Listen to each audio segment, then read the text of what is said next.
All right, roll call of all school board members. Everyone here is except for Hangslavin, so we have a quorum and we keep moving. 4.0 is to approve the agenda, and I'll make a motion to approve. I'll second. Okay, any questions or discussion on the agenda? No, other than there was one action item removed. If you haven't looked, I forget which number it was, but so just make note.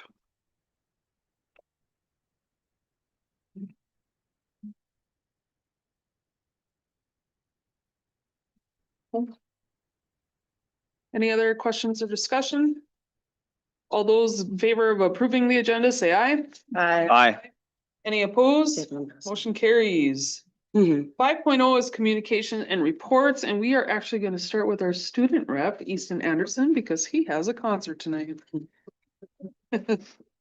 All right, just a couple things. Final band concert was last Monday, went great. Thanks for everyone in attendance. We had more people than the pack could hold, and congratulations to the EGF band for an amazing year. The final choir concert is tonight. Performance is supposed to be spectacular, so everyone should go and watch. Spring sports are doing well. We had track and girls golf today. We had our very first career fair on April 29th from 11 a.m. to 2 p.m. with 44 businesses in attendance who help students find summer jobs and opportunities for the future. So thank you to those businesses. We also had the EGF National Honor Society ceremony on April 29th, in which 20 new members were inducted. So congratulations to those 20 new members. Over the course of the school year, more than 2,471 students were exposed to a wide range of career paths. Our freshman seminar class made a meaningful impact by packing over 120,000 pounds of food for our local food shelf. In addition, for our students to complete approximately 10 hours of community service, helping the school grounds stay clean. 45 students participated in job shadowing experiences with local businesses this year, and 35 students participated in work to school program in which they earn academic credit while employed. Prom was last weekend, May 9th, and everything ran smoothly. So a final thank you to all of the parents and staff who volunteered and helped make it a memorable night. Thank you, Easton. I do have to give a shout out to the band. Like, I've been to plenty of band concerts in my day, and I was in the band, and that was one of the most phenomenal concerts I have ever seen in my life. So kudos. Thank you. Thank you. All right. So we're gonna go back to 5.1 in the EGF Public Schools Community Task Force. So if the task force would like to come up, and again, you can pass the mic around, I will just kind of kick off a little bit that, again, first and foremost, thank you to the task force, a group of community members that actually met 3 times. We'd only planned on meeting 2 times. The first 2 meetings went fairly long, or some would say really long, just about 4 hours for both of them. The third meeting was shorter, but I still think hour and 20 minutes or something. Again, I was guessing, I thought maybe half hour, but good conversation goes a long way. So again, thank you to the group. You're going to hear from them. Feel free to ask questions if you so desire, not to put them on the spot, but, and again, most of the time we don't have a, conversation back and forth, but if there is something on this case, feel free. So with that, I thank you as well as I thank Rob. So I don't know who's starting or. Oh, tap it. Can you push? Tap it? Yeah, just hold. Hold it up till it turns green. Little finicky. There we go. Okay. Hi, my name is Kayla Carpenter. I'm a junior here at the senior high. I'm involved in basketball, volleyball, band, and a co-president of student council. Hi, I'm Justin Rue. I'm a police officer with the police department here in town. I moved to East Grand Forks in 2020, largely to have my kids grow up in the district here. I have 2 girls that are in kindergarten and 1st grade. I'm Rachel Lundbaum. I'm a professor of business at the University of Minnesota Crookston. I'm also the president of our elementary PTO right now, and I have a 5th grader in the district.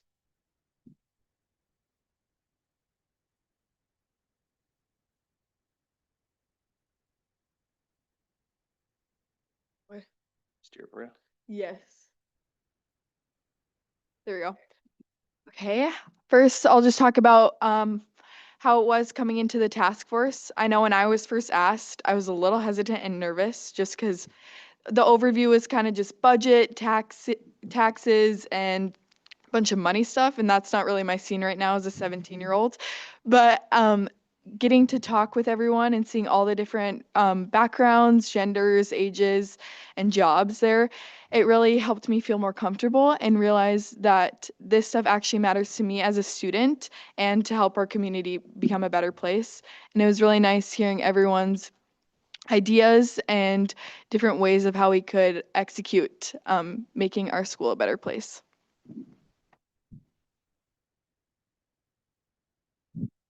Oh, yes. And like I said, it was really nice being able to talk to a whole bunch of different people and bounce ideas. Like Mr. Grover said, our meetings did go a little long just because of all the different questions and discussions we had. And I know for me, one thing that really stood out to me was the tour of the Central Middle School and South Point Elementary, just seeing firsthand the limited space we had for the resources that students needed and how people were adapting just to fit within their means. And also, like I said, the discussions were very nice and hearing different ideas and how we could incorporate all of them and collaborate.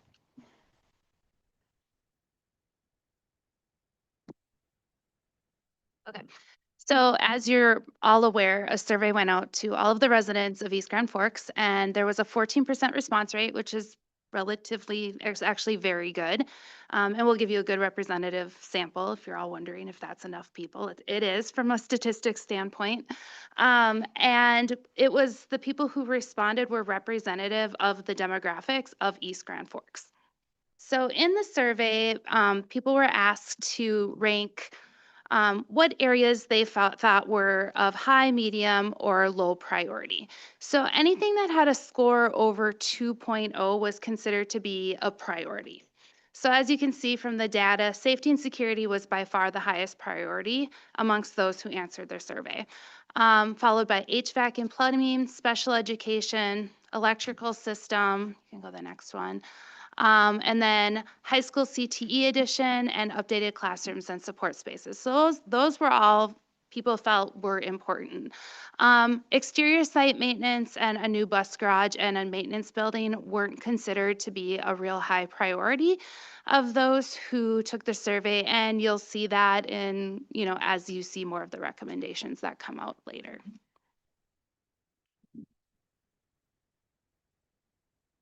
Okay, our next slide represents a dollar amount of which bond referendum our community would support based on those community survey results. So this slide is broken down into three charts, basically, or three demographics. The top one is non-parents that don't have any students in the district or they're not members of the staff. Keep in mind that this is our highest population. It's about 70% of our voting population in the city. The middle graph represents parents of students in the district, and the bottom graph represents staff in the district. There's a color coordination for the dollar amount representation that you can see in the bottom left. And the dotted line down the middle represents a 50% support margin. So you'll see that our non-parents, non-staff group would support a referendum smaller than $30 million. Parents would comfortably support a referendum in the $30 million range, and staff would support a referendum in the $45 million range. When we combine all these together and weight the percentage of the population, it shows that our community would likely support up to a $24 million referendum. All right. So when we're talking about, and you probably know all this, but when we're talking about how we can support our schools, there's two types of support. There's operational funding, and then there's, to do buildings and those bigger projects. So, so the first part is operational funding support. After the committee met and there was a lot of discussion, people felt that asking for approximately $500,000 to $600,000 per year for 10 years would be viable, and with the idea that we wouldn't have to increase class sizes, that we wouldn't have to reduce spending on building maintenance. It would help us to provide that mental health support and social work for our students. It would help us to maintain transportation to allow students access to school. These were the priorities where it says we don't want to reduce these things. These were the priorities of the people who were from the community who were at the task force meetings. Not reducing spending in curriculum and courses, not reducing activities and athletics, not reducing staffing, and not reducing sped staffing and support. I think one of the things that really surprised me was when I first saw, all the things that wanted to be done. I was like, wow, these aren't even fun things. These are just like things that we need. Like I was talking to somebody in the community and they're like, what do they need money for? And I was like, they're not fun things. It's like air conditioning. Like it's just like things to make it comfortable to learn. So I thought that was really interesting from my perspective coming into it. So our recommendation would be to request the taxpaying public to approve $600,000 per year for 10 years. The reason initially we started at 500,000, but if we went to 600,000, that would allow us to keep our officer in the school. What do they call it? School resource officer. Thank you. And as you saw on that previous slide, that safety and security was a huge issue for people in our communities. Oh, yeah. Okay. One thing, okay, I'm starting to get to need cheaters, so help me here. Same. I'm not giving in yet, though. I'm sorry. So as you can see, East Grand Forks currently does not have any additional operational funding that's coming from our taxpayers. In the orange, you can see all the nearby communities and what they currently have, what their taxpayer base is paying. If we were to, you can go to the next slide. If we were to approve the 600,000, you could see that our taxpayers would be right in the middle of what other communities are funding for operational funding for their schools. Okay, during our discussion, we discussed lots of different financing options for these projects. We discussed non-voter approved financing options that would just require your approval. And obviously we discussed the idea of a referendum. Ultimately, the task force felt it was important for the community to be able to voice their opinion at a vote, at a referendum. So that'll lead us to our ultimate recommendation. So the task force recommendation is go to referendum in support of the district's needs with a operational support ask of $600,000 per year. This would help maintain a commitment to our school resource officer, which again pulled as one of the top priorities of our community to maintain that. The second question of the referendum would be a capital bonds support proposal that reflects the priorities identified by the community through the surveys. So the recommendation is for a bond not to exceed $24 million over 20 years, with projects focused on improvements that receive the strongest community support and avoiding projects that showed lower support in our survey. Finally, the task force is recommending a third ballot question focusing on the district's preschool program. While this option would exceed the tax impact level that received the strongest support, it would provide voters an opportunity to address a critical long-term need for the district. The third question would be contingent upon the passage of the second question, so it would not proceed if the second question failed. And the proposal would be to not exceed $8 million and would focus on creating preschool space in a single location, helping free up much needed educational spaces across our elementary schools. Thank you. So you guys, I have a question for We have you. a few more. Couple things to share. So within your discussions, then you guys came up with like that, that 24 million, however you came up, that did not include the preschool at all. Yeah, there was a lot of discussion about that on that, the preschool being a part of that $24 million, because it is such a high priority of the community and of the task force. But ultimately we added in that third question to specifically address that need with the third question. So if the second question passed and the third didn't, that'd be something the district would have to decide if they addressed it in that second question. But we felt that it was important for the community to have an opportunity to voice their support for that project with a third question. I think the other thing that the reason it also became a third question is it wasn't specifically asked on the survey, but when the task force came together, there was a lot of discussion about having preschool fragmented between multiple schools. And if we could get them together, there would be efficiencies. And so that's where that came from. That was like almost a whole nother hour in the discussion. And it went Um, back, just hindsight, if you recall, because you all saw the survey and we've worked through it where we pulled preschool and it came out as a priority, but it wasn't in the mix of everything. And again, I've just said hindsight's 2020. If we we should have probably had it, it mixed in with safety and security, the HVAC, the plumbing, the electric, all those different buckets where it was a separate question out on its own. So it came out, polling fairly high, people supported it, but it wasn't Couldn't in see those it in the other big 8 mix, areas. And so it came out of how does it fall in? And so again, the task force, yeah. So would I read that as, if I'm reading this right, if, let's say the 24 passes, but the 8 does not, it would be up for discussion on where that 24 goes. No, the 24 through the language, when you have a ballot question, it's gonna be fairly specific on what. But it could go to preschool. If Rob can maybe speak closer. And so depending on how we structure the ballot question. Yeah. I think going back to the task force interaction. Yeah, we may.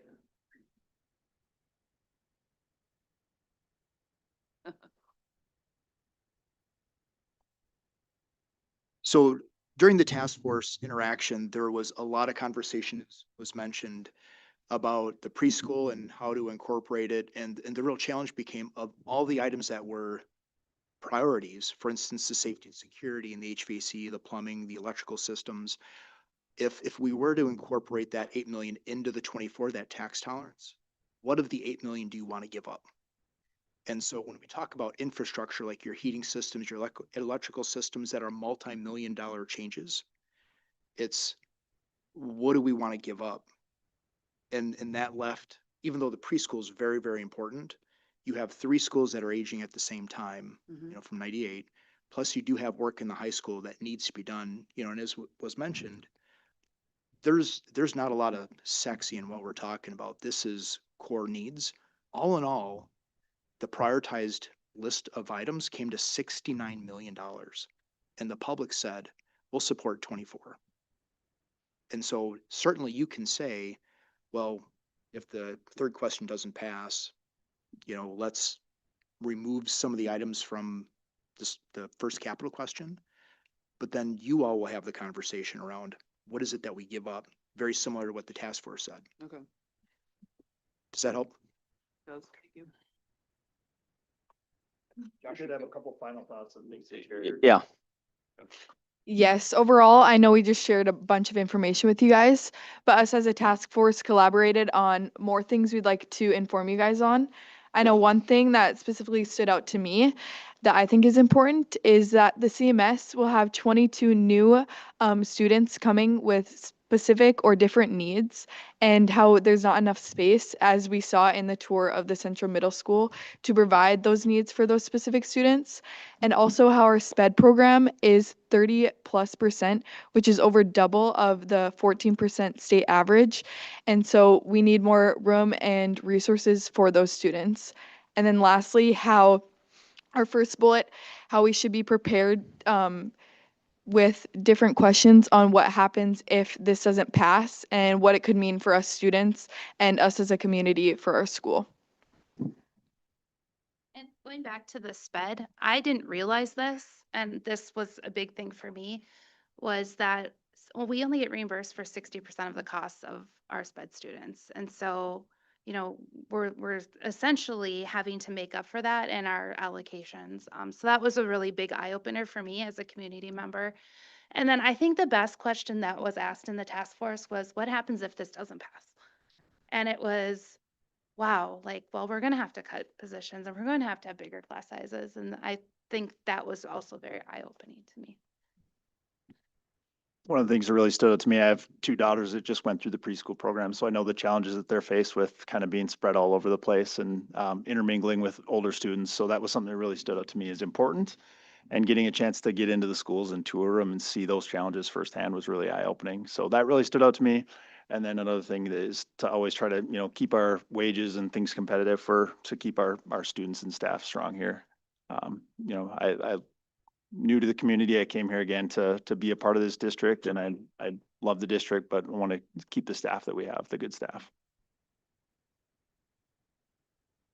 Are there any other, you know, again, not to have a long, you know, conversation, but are there any questions that just pop in your mind? Otherwise, I'll mention a few things as part of my report, you know, about next steps and where we go and, you know, that type of thing.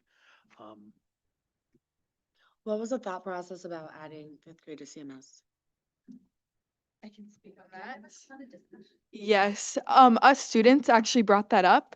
I know it was a little different for us because we had COVID our fifth grade year, and so sixth grade looked a little different for us just with green and wave days. But us as students, all kind of agreed that it wasn't that big of a change from fifth to sixth grade, which in the plans that Rob had shown to us, they would keep the seventh and eighth grade actually separated from the fifth and sixth grade area. So, which was a concern for parents just having fifth and eighth graders together, just because that is a big difference. But overall, with this change with fifth grade joining CMS and the plan Rob made, it would be a more easy transition into the middle school and would provide more space for the different needs that students would need. And I will give kudos, and I've said this, and I don't remember if I said it to you last meeting or not, but as part of that conversation, I was a little surprised that there was that much concern about maybe fifth grade being with the middle school. You know, 5-8 is not an unheard of middle school, but you know, we're used to what we're used to.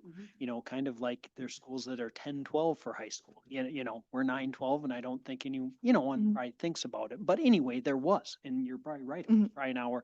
And and I don't know if it was you or one of the students chimed in, you know, have you thought about, as seventh graders, we had preschool kids in the bathroom with us, you know, and I would rather have, you know, middle school, 5, 6, 7, and everyone kind of just, wow, didn't really think about, you know, and again, it's not set in stone. And again, Nexus has done well, given some options. Again, keep in mind, they're 10,000, they're pre-designed plans, nothing set, but yeah, that is, if we're gonna do this preschool thing, most likely where we'd end up with a 5-8 building, 9-12 building, and so on, but How did the other two build, so then is it Be- preschool, it'd be preschool One? Yes. K1 and then 2, 3, 4. 2, 3, and 4? build Okay, Yes. okay. 5-8, and so, and I didn't know again, how the if- bottom ones. you know, if it, ideally, and again, we'll get to that, you know, more down the road. Yeah, this, you know, preschool question has remodeling at the middle school to make that really work, as well as remodeling in a wing of the new heights to actually make the preschool rooms bigger, have a bathroom in each one. You know, that's some of the stuff that comes along with that question. And of course, if the board decides to go ahead with something, marketing is going to be a piece of it, and, you know, having meetings and explaining what 24 million gets, what 8 million gets.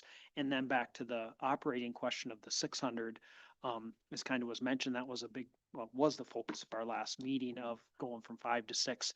Again, you can't promise, it's all general fund money, but there is one promise on that 600,000 would be to keep the SRO, you know, assuming, and we talked about it, you know, was it a year or 2 years ago when the state had an issue with SRO? You know, if something like that happens, yeah, the district's not, you know, but otherwise, that's why the safety and security kind of drove that question to ask for the extra 100,000 so that it's there for 10 years, you know. Kevin, I think it's important to note too, that plan was part of what got that cost down to $8 million too, versus when it was pulled, it was, I believe, 14 million. So using existing space got that cost down too. Good point, very good point. You know, and back to the fifth grade question, parents, there were concerned parents. And there were some who were like, "Nah, I mean, I was like, oh, my kid's already playing sports with a sixth grade or whatever, you know, but there were parents who were concerned about their kids. So I think there would have to be an educational component there as well, and how they're going to be separated. And so, Thank you. Yeah. Thank you guys Thanks for being. for involve, you know, your time in. Yeah. All right. Thank you. Thank you. Thank you. Okay, 5.2 is the Indian Education Parent Committee.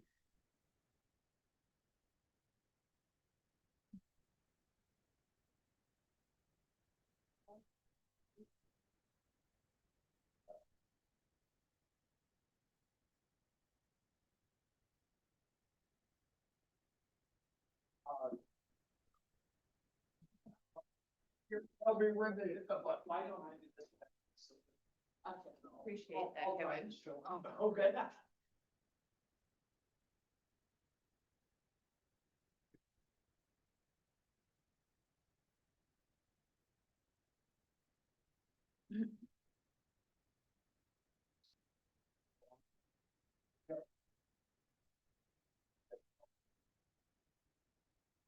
Okay. Hi, I'm Kari Shakabe. I'm president of the American Indian Parent Committee. I have 2 kids in the district and 1 in 1st and 8th grade. Hi, my name is Jennifer Campo. I am a member at large on the American Indian Parent Committee, and I have a first grader and soon to be kindergartner entering the district. All right. The Minnesota American Indian Education Aid Plan for the school year 2026-2027. The purpose and commitment of our program is laying the foundation for academic success, cultural identity, post-secondary preparation, and intercultural awareness. What is a Minnesota American Indian Education Plan? So the purpose of the Minnesota American Indian Ed Plan is that it's a state-funded program specifically designed to support American Indian students. Our focus is on academic excellence and closing gaps, positive cultural identity formation, post-secondary and career readiness.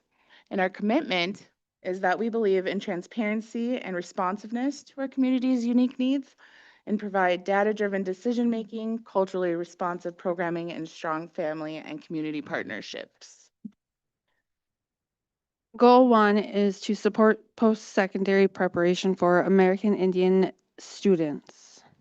Yeah, so we work on that by increasing the post-secondary enrollment for our students. Hopefully, our goal is by 10 percentage points. Provide individualized planning for each student to ensure that every student completes a career interest inventory and post-secondary plan by the end of their junior year, and includes 90% activity participation. And we plan to do that by achieving participation in at least 1 targeted college or career readiness activity annually.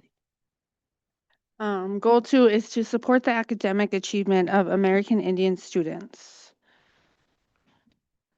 So we progress monitoring, systematic quarterly reviews of desegregated data to align with the Minnesota statutes through MCA assessments and attendance rates and GPAs.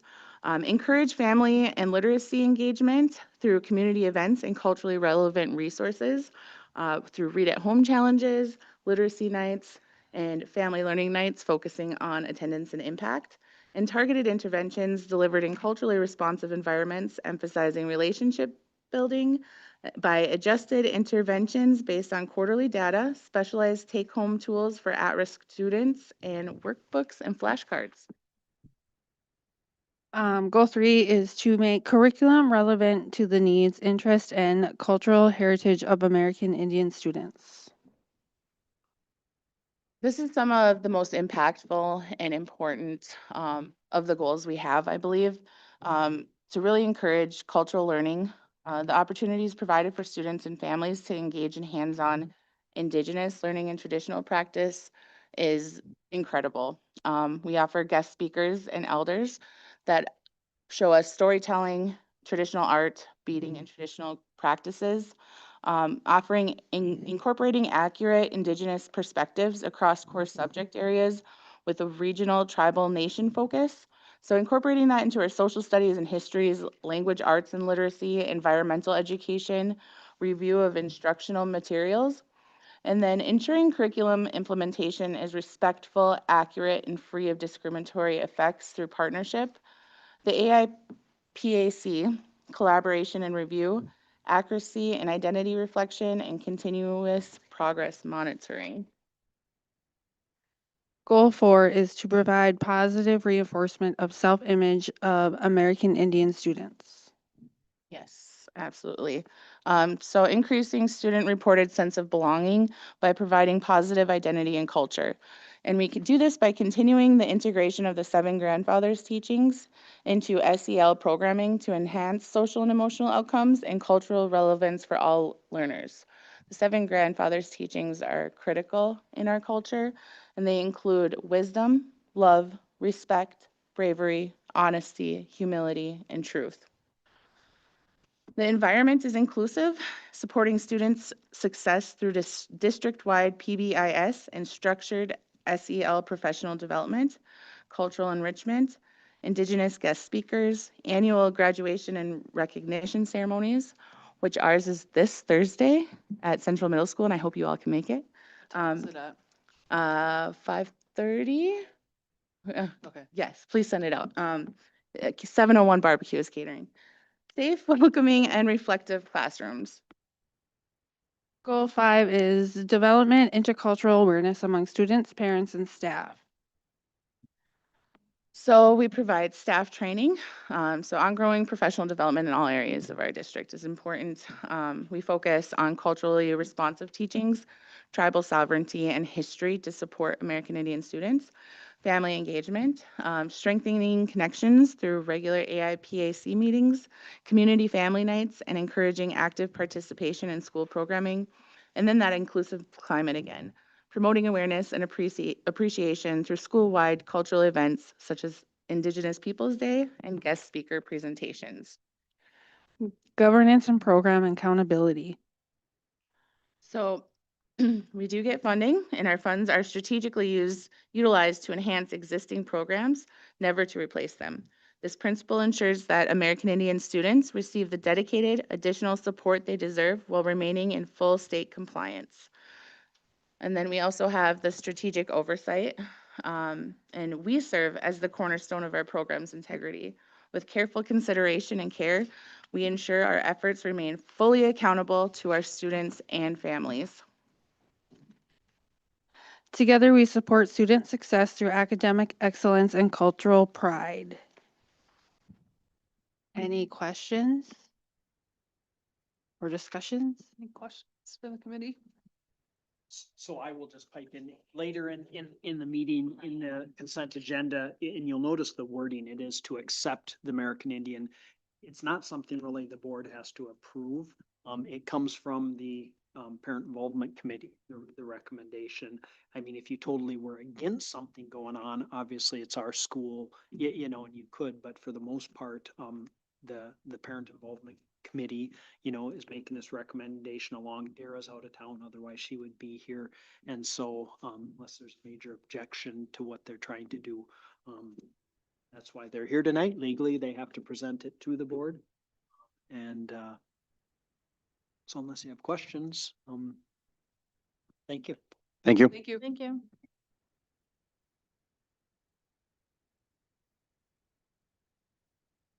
All right, 5.3 is enrollment update.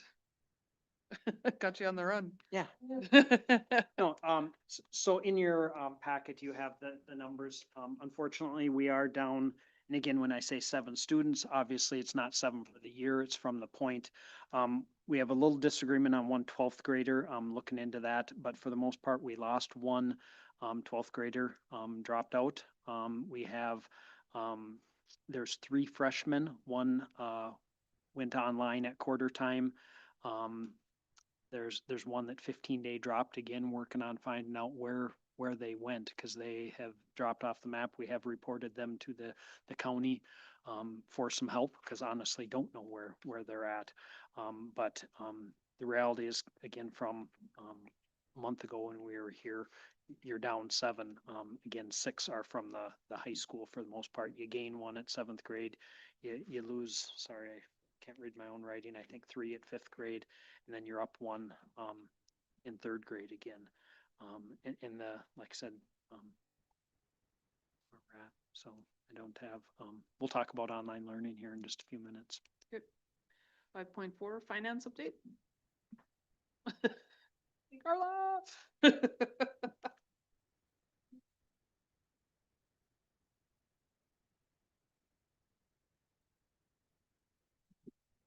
Good evening, everybody. Right, we're coming to that at time of year where things are starting to level off and expenses are coming to an end. So, hoping things will stay consistent here for the remainder of the year. We're gonna jump into the general fund expenditures, under object series. So the second one, and then we'll go back to revenue. So, the one that I wanted to point out is purchase services is over budget at this time.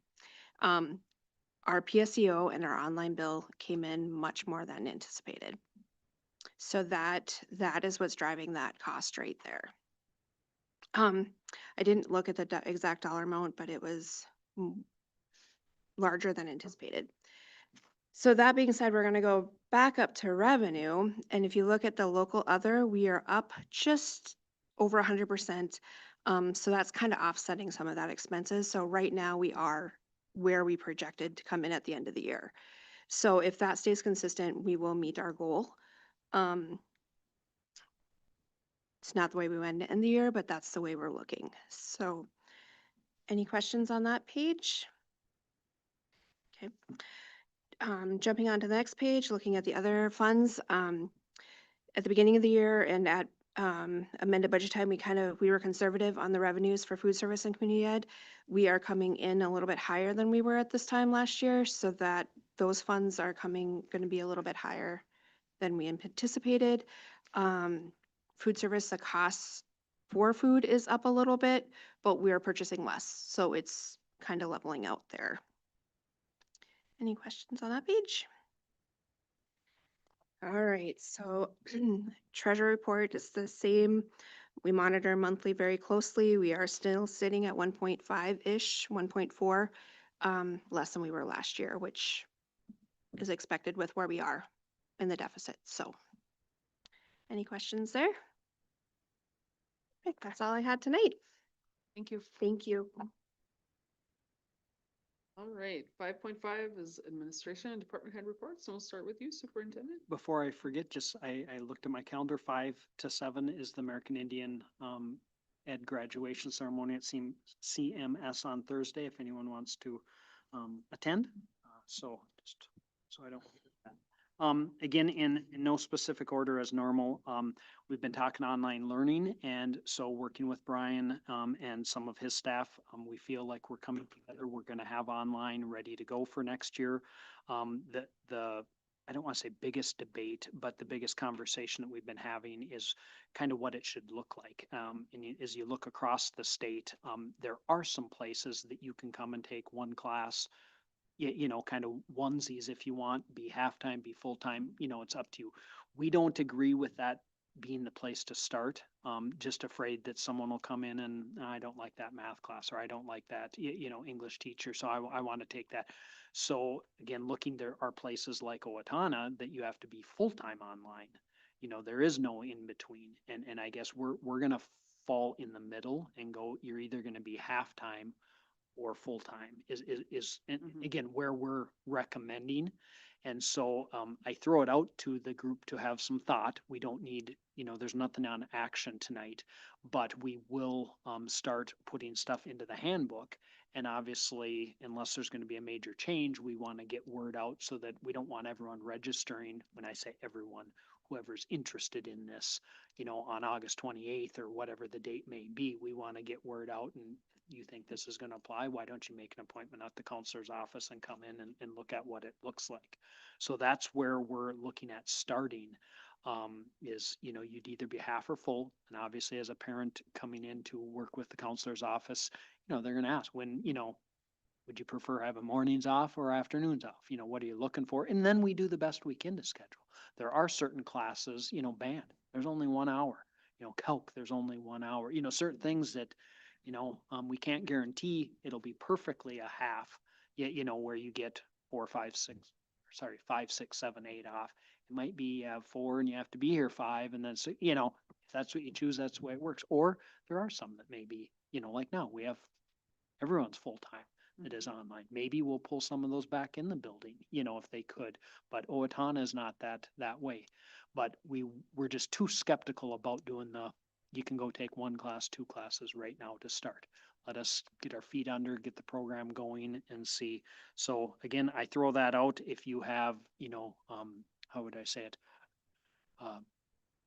strong feelings, one way or another or different from something, I guess we would be interested. Otherwise, Brian and his team, as well as it could be, the other thing is we don't have any elementary kids right now. We're looking at saying this is, middle through high school, as an option, because that's what, unless we want to, pay for another piece of it. But again, we don't have any first graders now online, so I don't foresee that being in. And again, we don't know how many this is going to be. Any questions on that right now?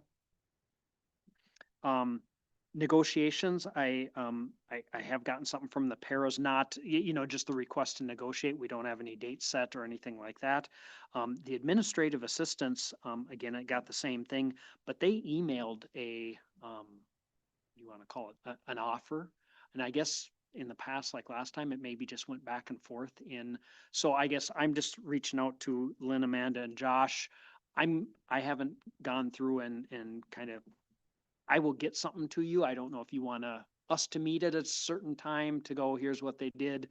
What do you want to counter with or whatever? But what I am understanding is last time the group actually never formally met. I don't remember. Well, it just went back and forth through email, sharing proposals, so to speak. It kind of caught me off guard. I've never had, but Yeah.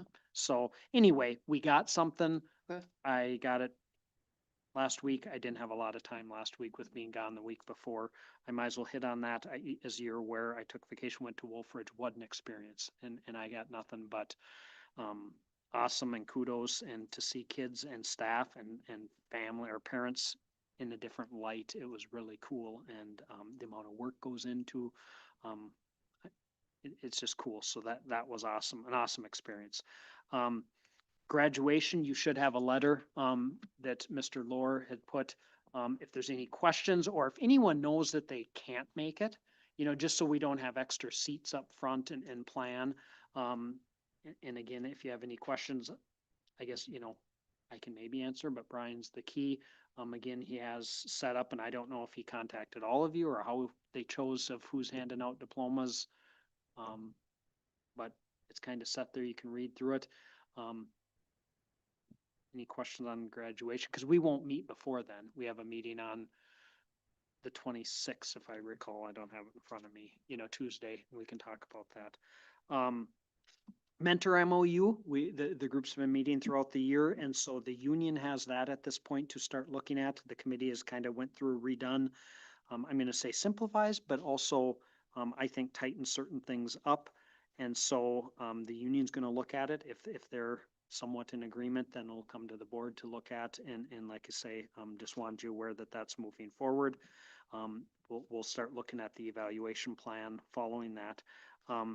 I've mentioned to a couple people, the Career Impact Academy. We've talked about having a few kids that have taken, like, say, Woods 1 and 2 here to be able to go take something that we don't offer.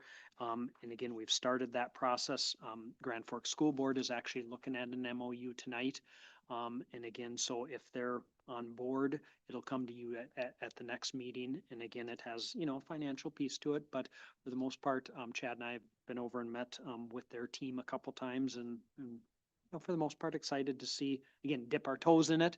It's limited at the number of people and what they can take right now. And we'll see, for instance, like our CNA, we lost our instructor. We only have one class. That's one that, I think 10 kids can go out there and take if we have that. And so more to come on that.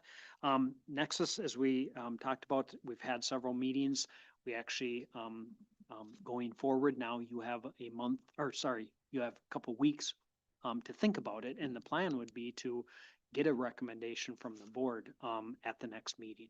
Does it have to happen? No, but obviously at some point we need to, I would, again, I'm just going to speak openly, recommend we take with the task force, but again, the board has the final say. And that was part of, having to bring them back a third time, was to look at this, SRO position that, and secure and safety. And so they chose to up it or recommend up from 500 to 600. And again, going forward, it's the other pieces. You notice the question 2 contingent on question 3. And again, there can be some conversation. Do you want question 2 contingent on question 1? you can do that. And again, we can have some conversation, but it's something to think about, because, and part of the reason for tying questions, and that came up as part of the task force, is, just say, and I'd say we tied nothing and you got the preschool approved, but nothing else. Does that support the highest priorities of the district or not? And that's something that you have to think about, and and it's not uncommon, one person, isn't that holding something hostage for something else? Yeah, you can look at it that way, but many of the referendums, the groups do that, and so it's not, so it's a piece we have to think about. But again, thank you to Nexus, thank you to the task force. There's actually and I'm gonna call it chamber group that has been invited for tomorrow night in this room to bring in and just talk about where we're at. Nothing's been decided, but we want people, if they're not tuning in, not attending meetings, to start hearing about, I guess I'm fairly confident something's gonna come. We don't know what and exactly what form, just like we had group of the A group in, to hear and talk about it and ask questions and learn. So I'm excited. I think it's going well. And again, going back to like the operating, for the most part, we don't promise anything. It's operational revenue. The only thing with going to the 600, though, I think there would be, and again, I say promise, the board keeping their word, that the reason it's at 600 instead of 500 is we're putting 100,000, towards, and it's no different than a group donating 5,000 to robotics. We honor that, and so this would be a similar type deal. If you don't, when you go for an ask, we're gonna have to answer to the public, so, I think that's what I have at this point. Okay. Do you have any committee reports? No, other than, like I say, the negotiations, and we are gonna have some policies changing, and so as we get into summer, I'm gonna be bending ear on that to, move things over. Okay. All right, we're on to principals. Secra.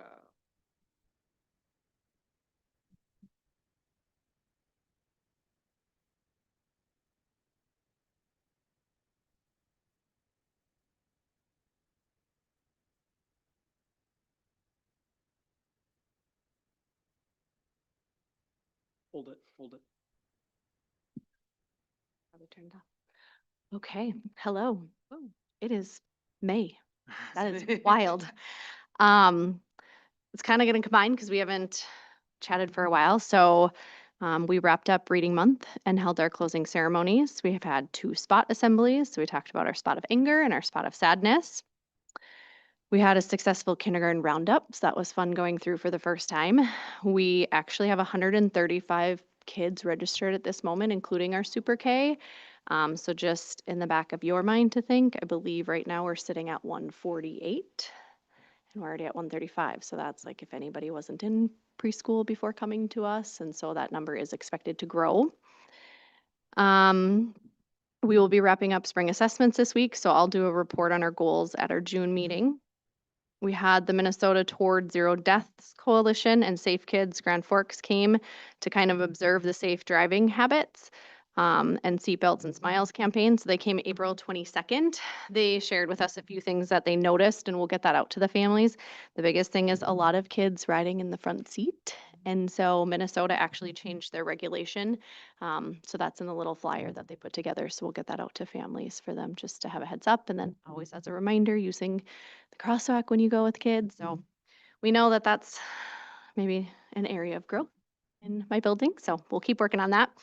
And then we were finally able to find a date to reschedule Coda Markman from school when it was canceled. So that'll be Monday, May 18th. So thank you to those that helped to make that happen. So that's what I got. I'm probably missing things. Like I said, it's mid-May and my brain is wild. Do you have any questions?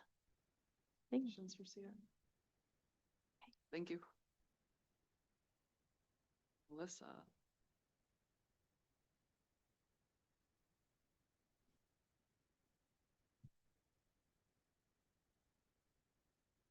Good evening.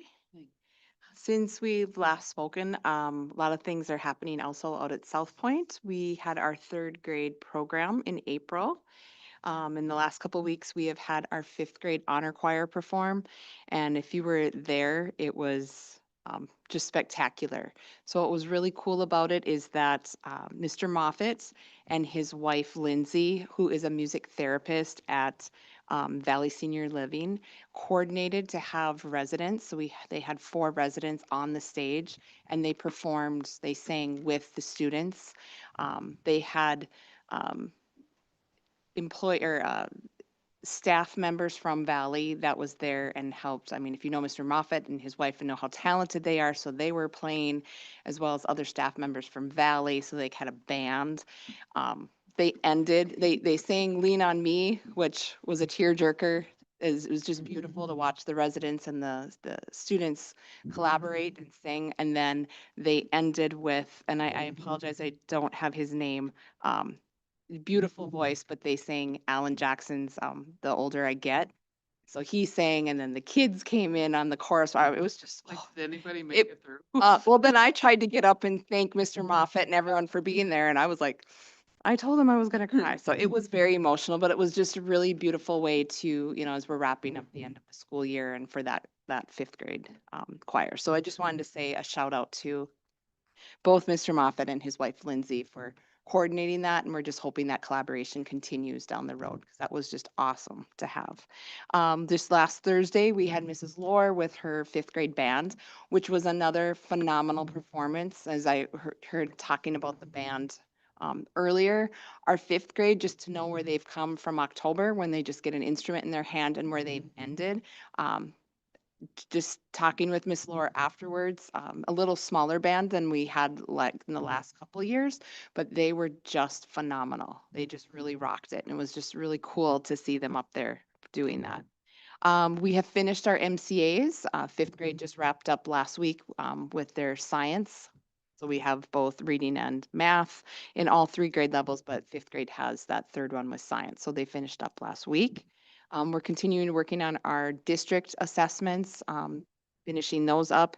And then we're also finishing up our interventions, which have gone really well this year. And so each grade level, we're actually the final one will be meeting with fifth grade on Wednesday, and just the collaboration that's happened with our SPED department, our grade level teachers and title. And it's just been really cool and really nice to see those students actually moving the dial with that. So that's been great. We've got field trips coming up. Tomorrow, our 4th grade's going to Bonanzaville. And so they will be doing that. Our 5th grade is doing a canoe release with on the river on Wednesday. And 3rd grade will have the bike rodeo put on by the Optimist Club. Will be coming to South Point to show them those bike safety and what to do with that. Other fun things that are happening, we have our variety show that will be on May 22nd, and that is going to be 4th and 5th graders presenting, but the whole school's there to encourage and support everyone. But that's always a great event. And we also have our field day scheduled for Wednesday, May 27th. And so we've sent out a schedule to families, letting them know when their students are participating in those activities. Again, it's just another fun day and a fun way to wrap up the school year. So a big thank you to Mr. Nagel and his team for coordinating that event.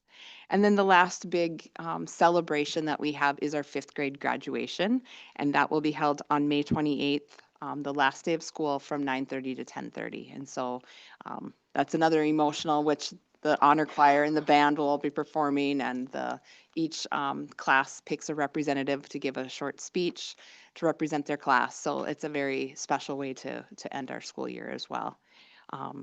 So yeah, any questions on anything? All right, thank you. Thank you.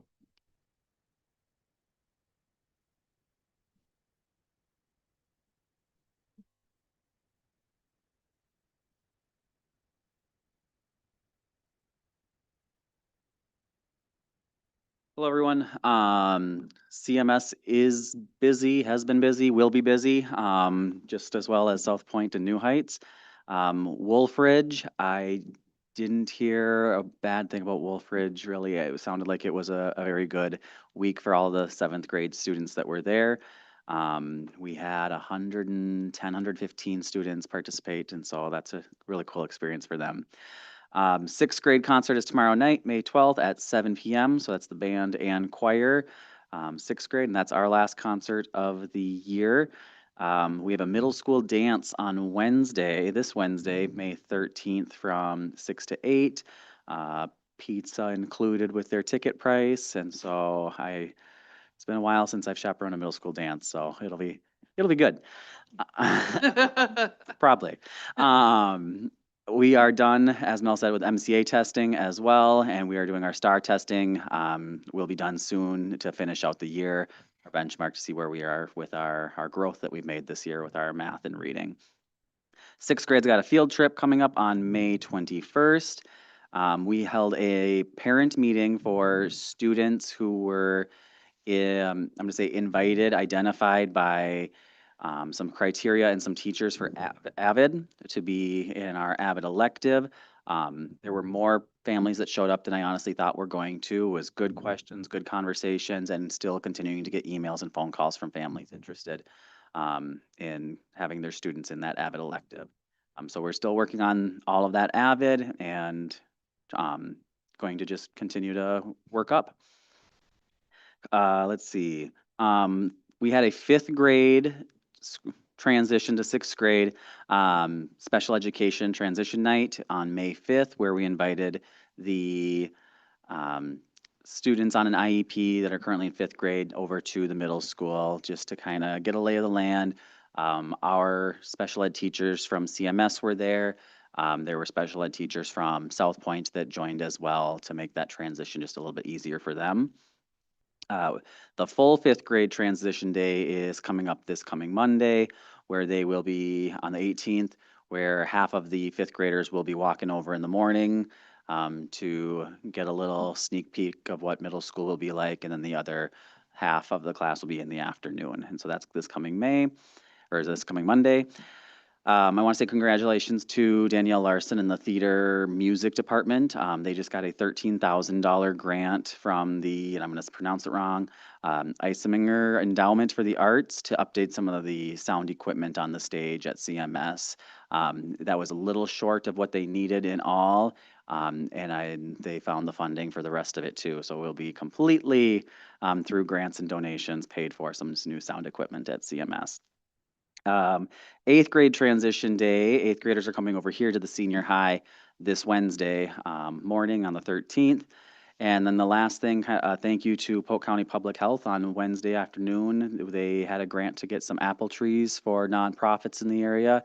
And so we're getting a couple more apple trees. We have an apple tree and a plum tree at CMS already. And so we're getting a couple more apple trees at CMS, and those are getting delivered on Wednesday. So a lot of stuff happening. Are there any questions about what's going on at CMS? And I'm going to plug one more, not to pick on Matt. The 19th is Outsiders Day. Yeah. Just, Outsiders. oh no, New just hires. because so many communities Yeah. Yes. bring vehicles. And again, I Yeah. witnessed last year, that was awesome too. It is cool. Yeah, and that'll be a first for me as well here, just being first year here, and it's been talked about for months by staff and students. So I'm excited. Yeah. It's It's cool. It's really cool. Yep. Thank you. Laura?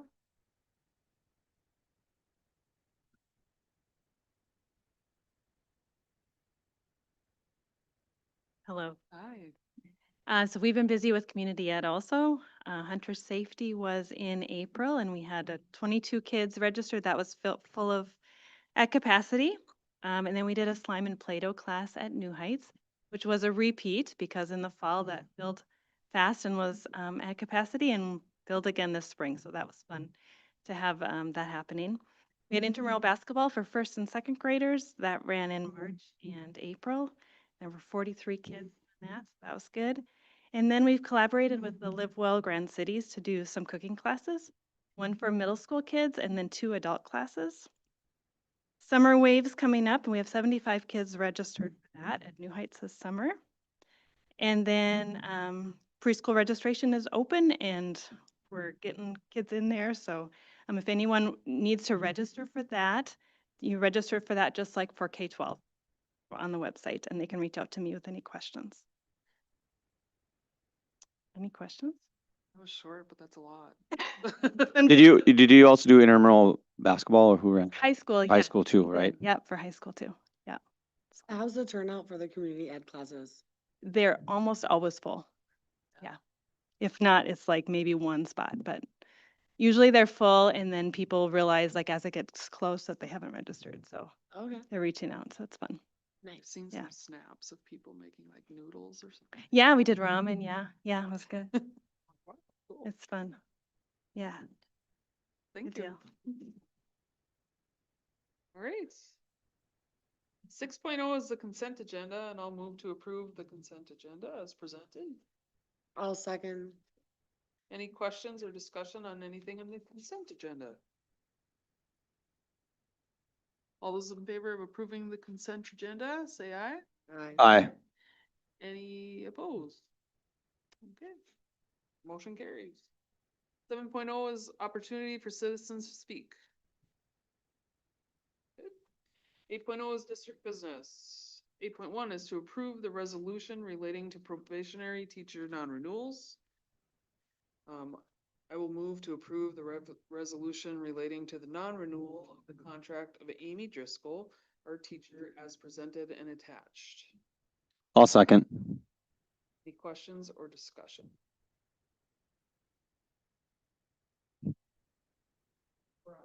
Yes. Yes. Yes. Yes. Yes.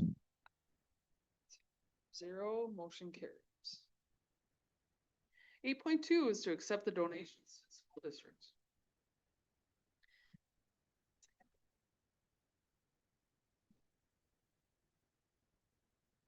Okay, I will make a motion to approve the following donations. A donation from EGF Boosters to Boys Tennis for an overnight, the amount of $824.78.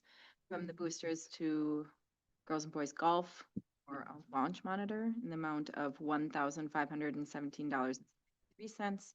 From the Boosters to Girls Golf, Boys Basketball and Volleyball, practice at the Albatross, and a CMS scoreboard, $268.12.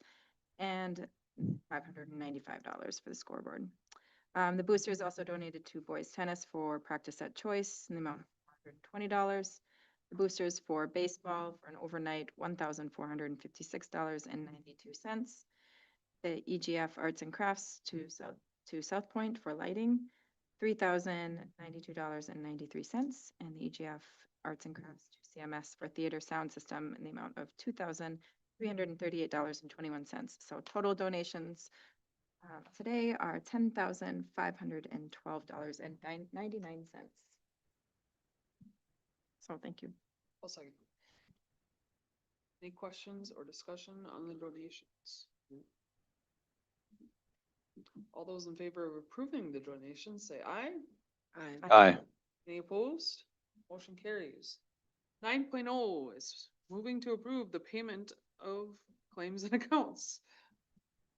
I make the motion to approve the payment of K-12 bills 131547 through 131734 and the electronic fund transfers in the amount of $1,754,978.61. I'll second. Any questions or discussion? Okay. Favor of paying the claims and accounts, say aye. Aye. Any opposed? Motion carries. 10.0 board member comments. Josh, we'll start with you. I think there's a lot of stuff, a lot of information tonight. Graduation just around the corner, summer. Hopefully we'll get a little taste of it this week, and there could be other things, but I will say that I know that there was one that we didn't talk about, and that was, the National Honor Society inducted, I think 20 new members.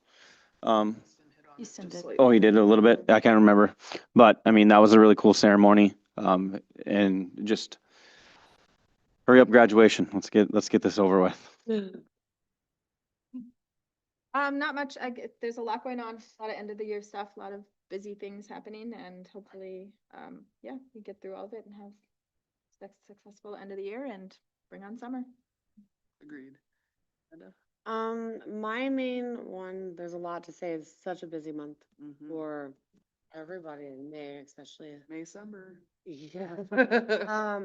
But I think we all need to start thinking about PSEO classes. I know that they're good for the students, but we need to try to get them in-house. We spend a lot of money on them. And if we could get them to go get their college credits here, that'd be great. I think they're working on it. We're working on it. Yeah. We'll have, you know, again, it's gonna take some time and competition is the right word. You know, we need to compete and there's some things, we've started having conversations, you know, and again, the board has a final say, but, different places do things differently. Mhm. You know, and again, right now, we, you know, I don't wanna say force, but, you know, we make kids take a full, you know, slate still. I mean, there's places that are treating, you know, with college in the school, at the high school, where, you know, if you only need 4 courses, you know, that's what you can take as long as you're on track to graduate. Mhm. And it's a piece, we have to think about it. I mean, typically, it hurts your electives, you know, but on the flip side, kids are leaving. Yeah, and they so it's get, a piece, like I say, yeah. we're gonna bring you something at some point here, but it's a piece that, you know, what's good for kids is taking 7 classes, you know, maybe 1 study hall, but on the flip side, what are a chunk of our kids doing? You know, some are going full-time because they only need 4 classes, you know, so it's a piece that we do have to talk about, you know, competing. And, you know, like I say, Yeah. just And like then- we are with online, Yeah. you know. And I also wanted to say that, the Education Foundation did the scholarship interviews last week and they were amazing. The students that applied, just phenomenal. One of the ladies, I think, is done with 2 years of college already Yeah. with her PSEO. She is gonna graduate in 2 years. These students are amazing. It was awesome to be a part of that again. That's all I got. Holly? Yeah. I did freshman interviews today for freshman seminar. Oh my goodness. And they are amazing. Freshmen, impressive. So lots of good kids here. I wrote down just a few things, and I know that wasn't even slightly of what we talked about today, but Outsiders Day on May 19th, American Indian graduation on May 14th this week, 5 to 7 middle school. Yep. Yep. Graduation next week. Thank you to Nexus and all the task force and everything that's gone into that. There's so much going on. Sports and activities. Choir concert tonight. Woo. One more plug just for graduation, because again, even community-wise, Chester Fritz. Yeah. Chester Fritz. You know, which is Graduation. different, you know, Yep. because the arena's under construction and so on, so, I mean, I've never been in the building, so I can't say much. Question but on that, is it hot like it is in the? I No, think it's it's air. climate It's a temp- controlled. Yeah, It's it's climate controlled. Okay, Yeah, just wondering. yep, it's climate. Parking is just, Parking can be tough. that's, yeah, because the last time I went to a show there, we had to walk. really. Yeah. So I don't know I what. don't parking either. I mean, they have a parking lot, but it's not like right next, it's. Okay, I'll have to figure that Yeah. out. Hope everybody can enjoy the weather, but I went outside today, felt like I was sandblasted. So, oh, sorry, next meeting. And that is not necessarily accurate. We have. Right, we we- can have a meeting, second, For it's Tuesday instead of the 25th, Yeah. it's the 26th. Yeah. Sure. And so I if think, we need one, right? I think we should tentatively, we're gonna have a meeting and we'll see what comes and Yeah. on there. Okay. With Tuesday at 5:30, that. Can everybody meet Tuesday, 5:30, I think so. May 26th? And like I say. No. We'll see what's on and I will coordinate with Lynn to, you know, are we meeting, not. Hard no over here. Josh says no. Okay. Oh, Tuesday, I'll figure it out. Well, 'cause I'm Monday's so the sorry. holiday. Right. Josh is no, like, really, you're no, or are you just being funny? No. I'm just gonna be like, no. Have to find a coach for soccer, Okay. make sure my husband can be there, but Um, I feel like I could figure it out. depending on, we've done morning meetings before. Yep, I can do morning. I can't do more Yep. at all, unless I can bring my sidekick, You can bring your who? the baby. Don't ask. Yeah, it's a whole thing. Well, okay, so tentatively, there's a meeting At a time. the week of the 26th. Okay, but we gotta figure this out. Can we do morning? Yep, No, you can't do morning. I can, but that's, or, well, we don't know about. Just going back, what about an evening? I mean, and I don't mean this in a bad way, Josh, you know, like Matt couldn't make it tonight. Yeah, You know, if I you mean. can't make Oh, it, right. then I know, I Yeah, don't- that's I don't fine. mean Yeah. major- Quorum. 5:30 work for everybody else on that day? Yeah, that's fine. That's fine. So let's just see if we need it, but at least. 5:30, 26. If we have a quorum. If we need to have one, we'll have one. 5:30 on the 26th. Okay, 11.0, the next meeting of the Board of Education, if we need to have one, is scheduled for the Tuesday, May 26th at 5:30. 12.0 is to adjourn the regular meeting. So moved. Oh, wait. Second. Josh. All those in favor of adjourning the meeting?